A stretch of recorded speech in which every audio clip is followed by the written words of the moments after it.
আপনি দেখছেন নিউজ, আমরা জানি কোনটা खबर।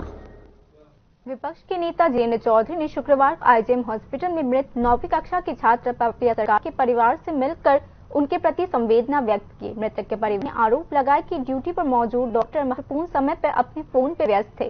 यह मौत डॉक्टर की लापरवाही के कारण हुई है। विपक्ष के नेता जितेंद्र चौधरी ने आज कहा, विपक्ष के नेता ने मांग की कि सरकार यह सुनिश्चित करने के लिए कदम उठाए कि भविष्य में ऐसी मौत दोबारा न हो। गौरतलब है कि स्वास्थ्य विभाग ने पापिया सरकार की मौत की जांच के लिए 4 सदस्य समिति का गठन किया है, जिसकी रिपोर्ट अगले 7 दिनों के अंदर मुख्यमंत्री को सौंपी जाएगी।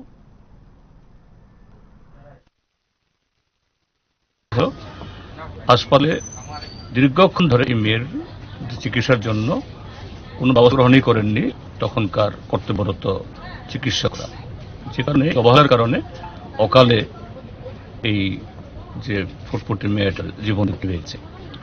তো এগুলো সরাসরি তাদের কাছে জানতে ওটা কেন হলো আমরা এসেছি, এবং এখানে এই মেয়েটার মাও অভিযোগ করছিলেন, মা তো ছিল সাথে, যে বলছে যে না ডাক্তার মহিলা মোবাইল নিয়ে আসতো, একটা ইমার্জেন্সি সেন্সলেস হয়ে যাচ্ছে, দাঁড়াতে পারছে না, কিন্তু তাকে দেখভাল করবে, কিছু ওষুধপত্র দেবে, এরকম কোনো যত্ন আত্মিক কিছুই করেনি। সম্পূর্ণভাবে তার অবহেলার কারণে একটা বাচ্চা মেয়ের জীবন নিভে গেল।